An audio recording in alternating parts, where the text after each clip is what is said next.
George Washington, Napoleon, General Patton, Charles Dickens, Voltaire.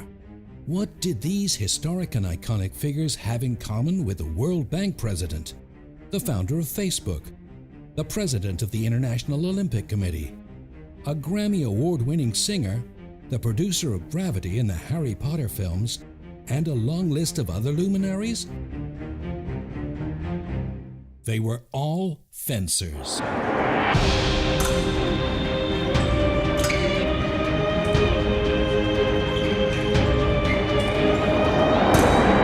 It's a game that unless you have self-control and discipline, you cannot be good at it. The chess match, the figuring out of things. It's the closest we get in any sport, martial art, whatever, to trying to kill somebody, even though it's one of the safest sports I've ever known. I think it attracts passionate people, people who have wonder about the world and about life, people who have the ability to be disciplined, to achieve, to plan ahead. And I think it also attracts people that I'd want to make sure were on my side.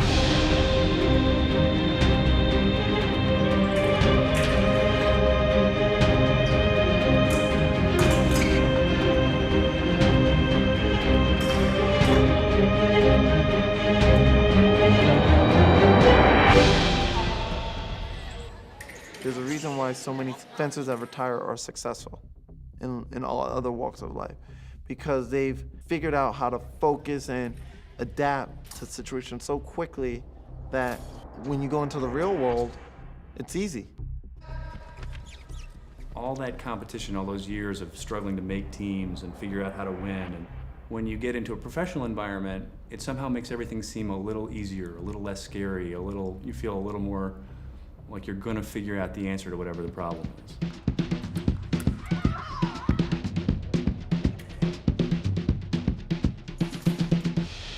Fencing has a set of rules, has a set of protocols, all of which are necessary to understand if you want to be an observer for fencing. The sport takes place on a 40-foot long by 4-foot wide area known as the strip or piste. In the sport of fencing, there are 3 weapons: foil, which is a descendant of the court sword used to train for duels; épée, which evolved from the 19th century dueling sword; and saber, the modern-day version of the slashing cavalry sword. Foil and épée are thrusting weapons, and one can only score a touch by striking the point of their weapon in their opponent's defined target area. Foil is governed by the rules of right-of-way. The fencer who starts an attack has the right-of-way. In order to avoid being hit, the opposing fencer usually attempts to parry the attack, and if this is successful, riposts. To score a point with foil, the fencer must hit the target area of the opponent, which is the bib and torso, front and back. When touches occur at the same time, the referee determines which fencer has the right-of-way. In épée, the target area is the entire body, head to toe. Touches are awarded solely on the basis of which fencer makes the first hit. In épée, there are no rules of right-of-way regarding attack. Any hit which is made is counted. Also, double hits are allowed in épée, although the hits must occur within a millisecond of each other. In saber, points are scored not only through thrusting with the tip of the sword, but by slashing as well. The target area in saber is anywhere above the waist. This includes the mask and arms. Like foil, saber is governed by the rules of right-of-way. Because the action in fencing is so fast, touches are transmitted electronically. When a touch is made to the target area of the opponent, a colored light will come on to indicate which fencer scored the point. In foil, if the touch is off target, a white light will appear. These have just been a few pointers to help make your viewing of this lightning-fast sport more enjoyable.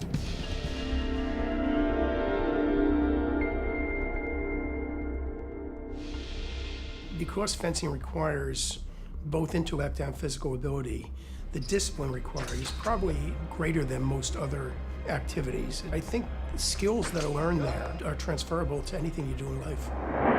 It is fair to say that fencing helps people to become successful in life, absolutely. Fencing has such an incredible impact on my present life. It's hard to imagine that I would have anything I've got going on without it, to tell you the truth.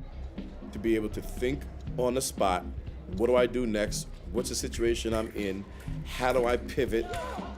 I think fencing just ingrained that in me. You have to consider every little nuance that could hurt you or distract you. It takes supreme focus and quick decisions. It translates over into my real life. I find myself thinking about fencing whenever I'm confronting problems in my own world. In a way, to be a successful guy running the bank or trying to influence the president of the country, you have to have a strategy. Yeah. Timing becomes important when you introduce things. So all the elements of good negotiation, I think, are in fencing. The one thing that is very important about fencing is that it makes you think. It's a thinking person's sport. Fencing is a constant problem-solving opportunity. When you solve problems for yourself, it allows you to solve problems in other environments. So I think it teaches you how to mentally organize yourself and prepare for different possibilities. It's a game that you mostly have to figure out by yourself. So there's nobody else out on the strip to help you when you're holding the weapon in your hand, and you have to defeat or be defeated by somebody else. If you enjoy that, you're competitive. If you're competitive, you want to succeed at pretty much anything. And if you are able to do that under a lot of pressure and in a game that's very mentally demanding, and I don't think it's terribly surprising that people find a way to translate those life lessons into professional successes that are maybe different than what other athletes might find themselves able to achieve.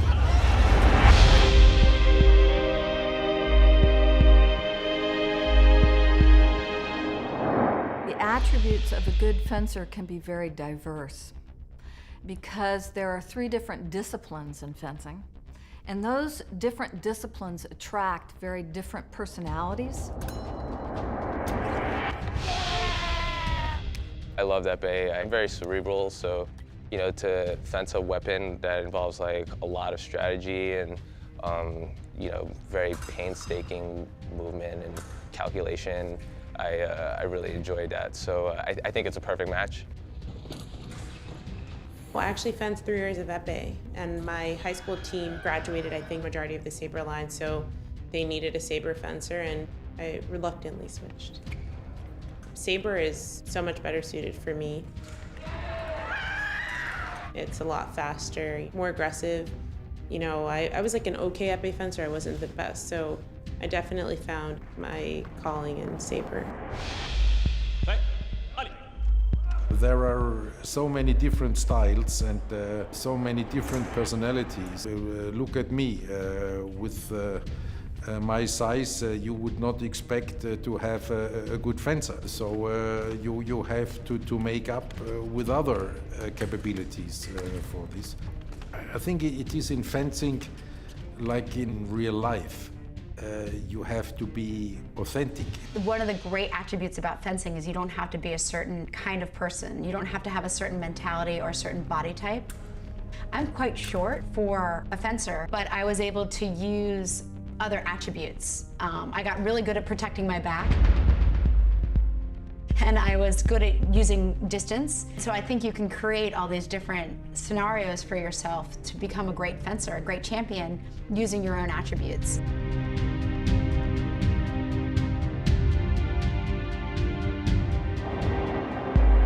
Aladar, my old coach, used to say, hard in the practice, easier in the battle.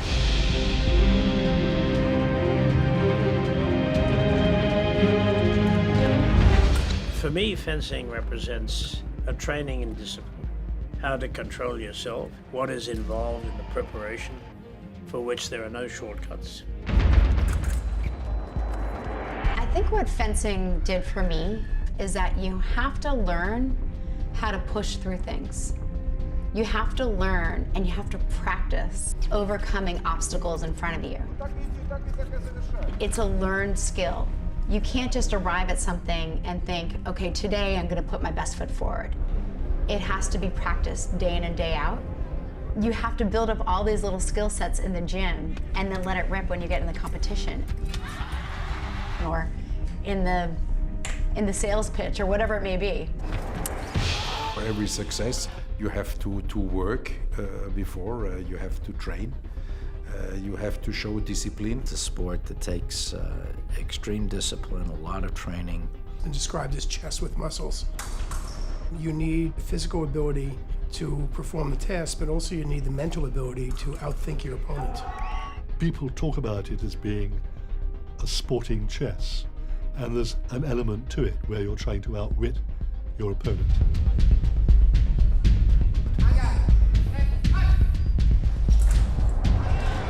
Fencing is sort of one of the most intense experiences because you're moving at a high speed with a lot of physical intensity. The moves themselves are very subtle some of the time. And somebody else is trying to hit you the entire time that you're trying to work through that physical, mental problem solving. Lastly, the thing that I also find amazing is that at the highest levels, the two competitors know each other very well, and they know that one's going to present this and think that and show the other one this, and they're expecting you to do this, but maybe you'll do that. I think it makes the game incredibly fun to watch. When you're on the strip, you have to process information so quickly. You're getting information from your entire environment. Subtle changes are happening. You know, maybe the guy, you know, he changes from being aggressive to defensive. He's stalling for time. All these types of things you have to process and sort of like, you know, make tactical decisions on. So I think it really sharpens your mind in that way. Every time you come and fence someone, there's always different things involved. Your nervous system. You look at the opponent, there's so many different ways to beat the opponent, there's so many ways to lose. So the speed of the sport is one of the great joys of the sport if you're an athlete, but it's really one of the great challenges of the sport in terms of getting a wider understanding and a wider audience. And what I've sort of told people is, you know, just enjoy the speed, but just watch and think for a moment how hard it would be if you had to react that fast, that fast, that fast, that fast, over and over and over again with somebody who's very skillful. What I tell people is just enjoy watching it.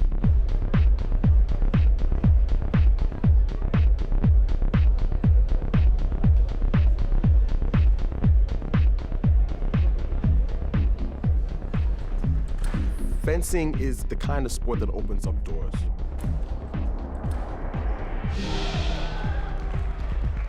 You become a member of an international fencing family, and wherever you are in the world, you just go into the fencing room, you say hello, and then you're readily accepted across ages and across background. I've made wonderful friends, I've traveled the world, and it's never ceased to interest me. And I'm still learning. That's not true of many sports, if any other sports.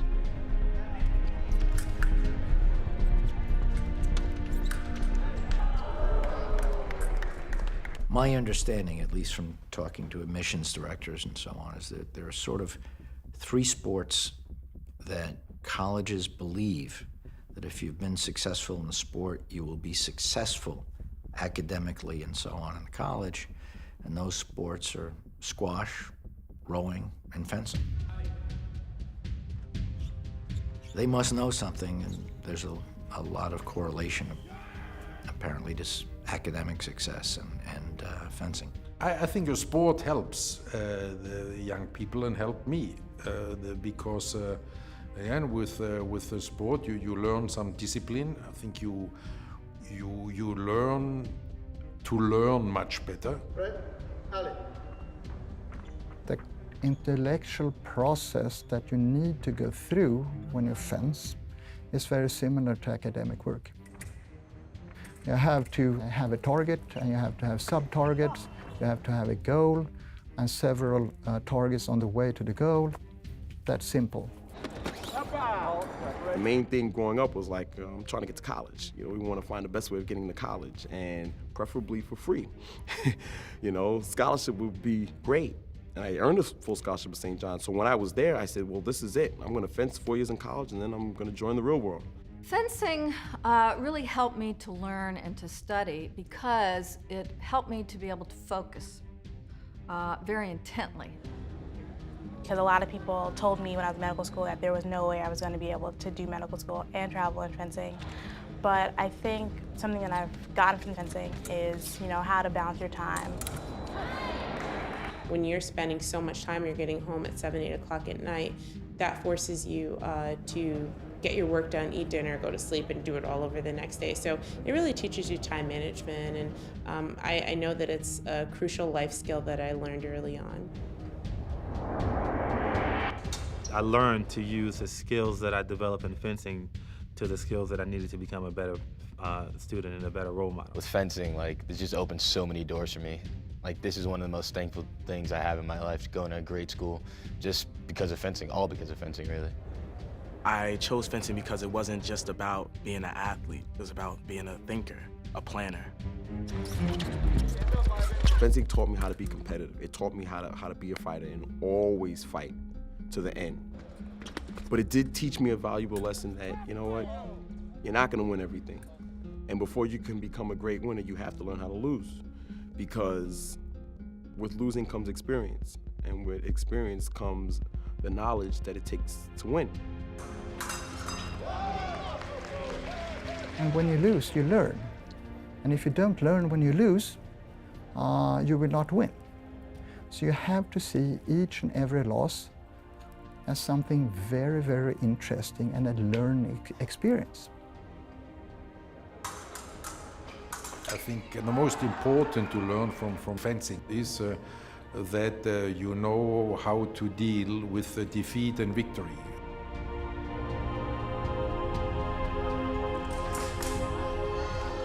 You learn a defeat is not the end of it all, and the victory does not make you superior to others. There are things that you learn from fencing that you can't get from anything else in life. Learning to adapt, learning to assess situations and quickly make decisions.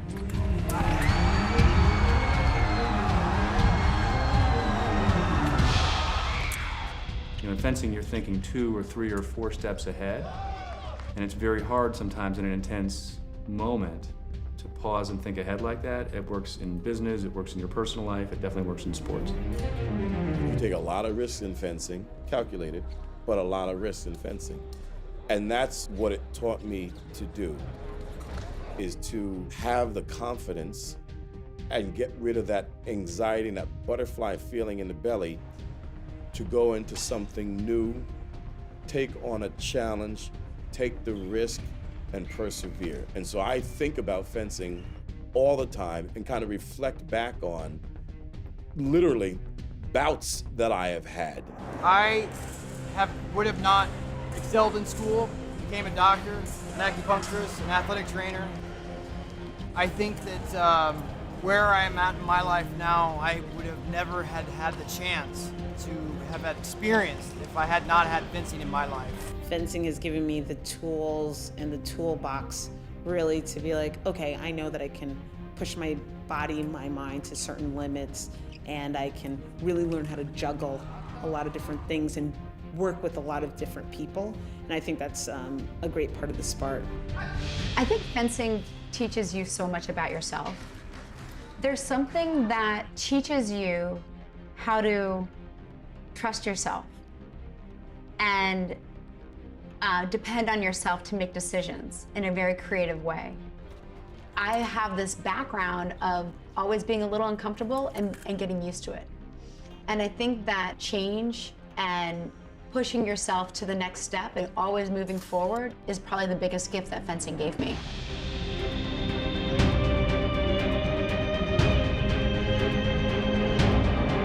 I feel fencing definitely helped me learn. It completely changed my life. One of the things I feel that really helped me in fencing is it's such a hard sport where even if you're going to 5 touches or 15 touches and you lose a touch, you can't be worried about what happened that touch. You take it, you analyze it, you learn from it, and you move on. I find even in the business world, it's helped me out a lot where you might have a lot of people that are just thinking about something bad that happened on Friday, where I look at it, I learn from it, and Monday morning's a brand new day.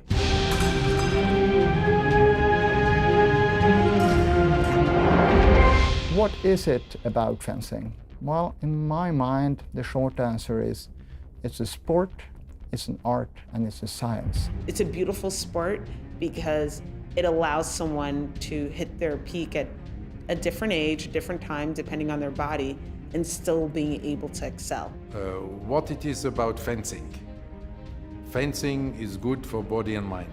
It's clearly an individual sport. You're there on your own, and you can't blame anybody else but yourself if you don't succeed. I feel like fencing is really all around me. Even though I'm not competing, it's still a part of who I am. So what is it about fencing? For me, it's about a sport that I think is very unusual in that a very diverse group of athletes learn a very complicated game. It takes a long time to learn to be good at it. It takes somebody who likes intense competition, where it's basically you in a combat environment, and where you're doing problem solving at the same time that somebody else is physically trying to hit you or defeat you. And I think that creates a sport, and it frankly trains human beings to do very interesting things, and it's something that I've always enjoyed being around, being part of. What is it about fencing? It's hard to have one answer for it. There's so many attributes to it. There's the mental side, there's the physical side, there's the chess match, there's sizing up your opponent, there's staying within yourself, putting your best foot forward, bringing your body, mind, and spirit together and channeling it. And there's something about it that's intoxicating and addicting and exciting, and it kind of grips you. And I think once you're a fencer, even if you're not training, you're kind of always a fencer.